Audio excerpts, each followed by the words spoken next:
श्रावण महीने की अष्टमी बहुत सुंदर दिवस है। बहुत बहुत बधाइयां महाराज। सोमवार की अष्टमी का मतलब आपको इंदौर की कथा में बताया था, जिस दिन शंकर और पार्वती के मिलन का दिवस हो, और केवल एक माता पार्वती के अकेले मिलन का नहीं, 64 योगनिया तक भगवान शंकर से मिलने के लिए आती है। जिस लड़के की शादी नहीं हो रही हो, सोमवार की अष्टमी पड़ने पर एक लाल फूल चंदन में लगाकर, जहां पर अशोक सुंदरी का स्थान है, उस अशोक सुंदरी वाले स्थान पर ले जाकर, अगर सोमवार की अष्टमी पड़ने पर लड़का या लड़की जिसका विवाह नहीं होता वो चढ़ा देता है, मात्र 3 महीने में उसका विवाह पक्का हो जाता है। मात्र 3 महीने। अशोक सुंदरी का स्थान शिव। बहुत तकलीफ है और नहीं हो रहा काम, बहुत दिनों से लगे हो, नहीं हो रहा। हरा मूंग ले जाओ, मूंग के दाने तो रहते हैं घर में, केवल 31 मूंग के दाने लेकर जाइए, 31 चावल के दाने लेकर जाइए और 31 ही बेलपत्र लेकर जाइए। जिस दिन सोमवार की अष्टमी हो, कौन से दिन? सोमवार की अष्टमी हो, उस दिन शंकर जी के मंदिर में जाओ, 3 चीज लेकर जाओ, मूंग के दाने, चावल, बेलपत्र। चावल जो 31 लेकर गए हो, अपनी कामना कर कर शंकर जी की देहली पर रख दो, चौखट पर, कहीं पर भी एकांत में उसको रख दिया जाए। मूंग के जो दाने लेकर गए हो 31, वो नंदी के पास में, जो नंदी का पांव ऊंचा रहता है उस पांव के पास रख दीजिए। और जो 31 बेलपत्र लेकर गए हो, वो 31 बेलपत्र अशोक सुंदरी वाली जो जगह है, आपको पहले बताया है कथा में, अशोक सुंदरी जी का स्थान, ये शिवलिंग, ये जलाधारी जहां से पानी बहता है, उसके बीच में एक मोटी सी लाइन होती है, जो शंकर भगवान की छोटी लड़की अशोक सुंदरी का स्थान है। शिव जी के 13 बच्चे हैं, 13 बच्चे में सबसे छोटी लड़की अशोक सुंदरी यहीं पर विराजमान होती है, जहां से पानी नीचे गिरता है।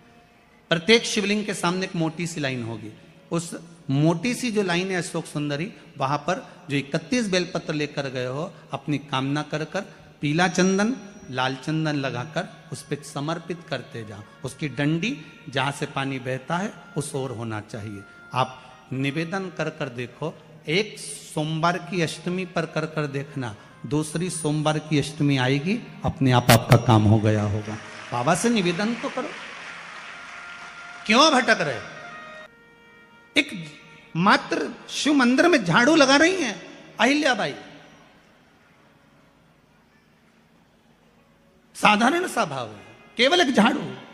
कई लोग कहते हैं महाराज जी, आप कहते हो मंदिर में जाकर झाड़ू लगाओ, पोछा लगाओ, तो जो हमने मंदिर में रख रखा है स्वीपर आदि कादिक, जो भी सेवा करने वाला है, काम करने वाला है, वर्कर है, वो कर रहा है, तो हम क्यों करें? अरे भाई, एक बात याद रखना, आप सबसे पूछना चाहूंगा, आप लोग कहते हो कि मंदिर की सफाई जो वर्कर रखा है उसे करना चाहिए, मंदिर की सफाई जो पुजारी रखा है उसको करना चाहिए। मैं आपसे पूछना चाहता हूं कि आपके घर में जो तिजोरी है, दिवाली पे उसकी सफाई कौन करता है? नौकर करता है? अरे बोलते तो जाओ। नौकर करेगा? नहीं। वर्कर करेगा? नहीं। स्वीपर करेगा? नहीं। तिजोरी की सफाई कोई दूसरा नहीं करता, तिजोरी की सफाई हमें करना होती है। उसी तरह मंदिर की सफाई ना पुजारी करे, ना कोई वर्कर करे, जो दर्शन करने जाए वो करे, क्योंकि ये तिजोरी है हमारी, ये तिजोरी है हमारी, यहां से हमें मिलता है, ये मेरा देव अधिदेव महादेव देता है। और धतूरे का फूल,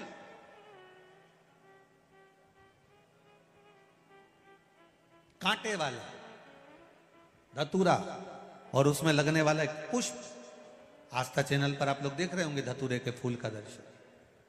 धतूरा और धतूरे का पुष्प, छोटा सा पौधा है, ज्यादा बड़ा नहीं है, कांटा लग रहा है, धतूरा लग रहा है, और उसमें भी साधारण धतूरा नहीं, जिस धतूरे के नीचे की डंडी लाल कलर की होती है, अगर वो सोमवार की अष्टमी को देव अधिदेव महादेव को समर्पित करी जाती है, तो उसके घर में कभी संपदा की कमी नहीं होती है।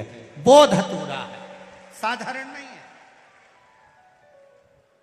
धतूरे में भी लाल डंडी, जैसे धतूरा गोल होता है उसके नीचे एक छोटी सी डंडी, देखा है आप लोगों ने? अरे देखी कि नहीं देखी बोलो? धतूरा देखा है ना?